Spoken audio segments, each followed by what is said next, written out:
I was 15 and a half. It was my first time meeting the Lubavitcher Rebbe. I want to tell you, as a young teenager, I was very impressionable. But this really swept me off my feet.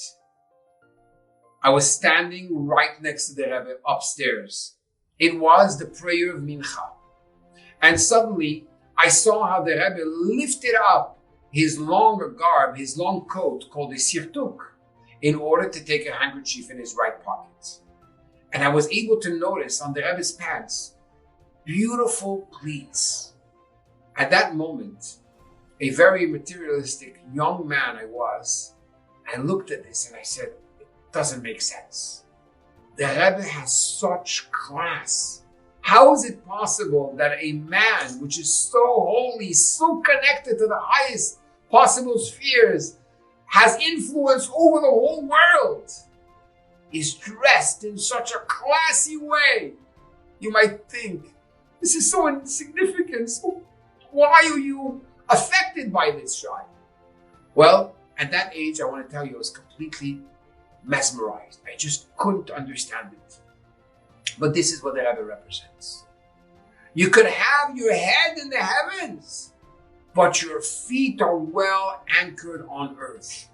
You have rabbis which are very knowledgeable in Kabbalah, in Talmud, in Jewish law, in philosophy. But to be able to be so anchored and know exactly how to feel the pulse of the generation and what the needs are. The Rebbe understood this and was able with class to give everybody their place. When I turned 20 years old, I wrote a letter to the Rebbe. And in this letter, I expressed what my resolution would be for my birthday. I certainly did not expect the Rebbe, being an individual that receives more personal mail than the President of the United States of America, would take the time to answer a young man for a birthday resolution. But within 10 days, I received a letter response that the Rebbe would pray for me, and there was a message of appreciation for the resolution I took upon myself. What was it? It was simply the fact that I would be on time for each one of the learning periods in yeshiva. And for the first 10 minutes, I would not talk to anybody and I would be fully focused in my studies. This is something that the Rebbe appreciated so much that he gave me an answer. Imagine that week, in that 10 days, the Rebbe received between 4,000 to 10,000 letters. And out of all these letters, I had the merit to receive an answer. And this taught me a tremendous lesson in life. Sometimes we focus so much on the quantity, how much we need to do, but there's lacking in the quality. The Rebbe tells me, basically, Shy, you want to succeed, don't take goals which are too big. What you can do it in a way where you're completely immersed and focused in what you're doing. Like the Hasidic expression says it, Apnimi, fu is erengatz. When you are a real, true person and sincere person, whatever you do it fully.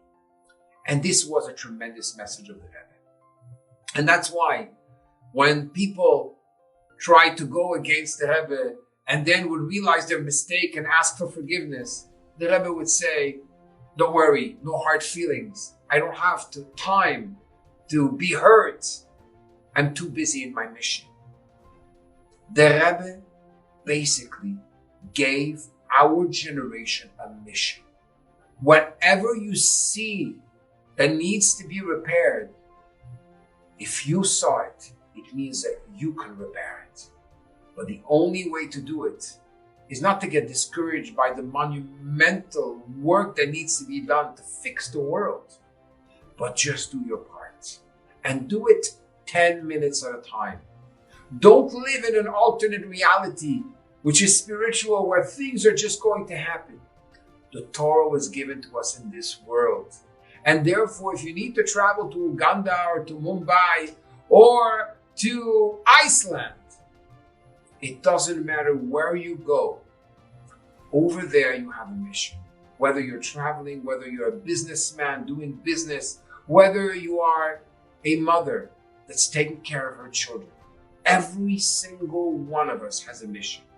And that mission is to prepare the world and to make it a recipient for Mashiach, for a better, more beautiful world, or the revelation of God in its splendor. Every single one of us has that possibility. On this Gimmel Tamuz, as we commemorate the Hilula of the Lubavitcher Rebbe, it's Wednesday night and Thursday, it is important for every single one of us to take a moment to introspect and ask ourselves, if I had 10 minutes to give of quality time to Hashem, to God, to His mission, to the Rebbe's vision, to my potential, where would I invest this 10 minutes and commit to doing it with joy, with conviction, and Bezat Hashem, with this, we'll be able to transform the world and make it a world where God feels the most welcome.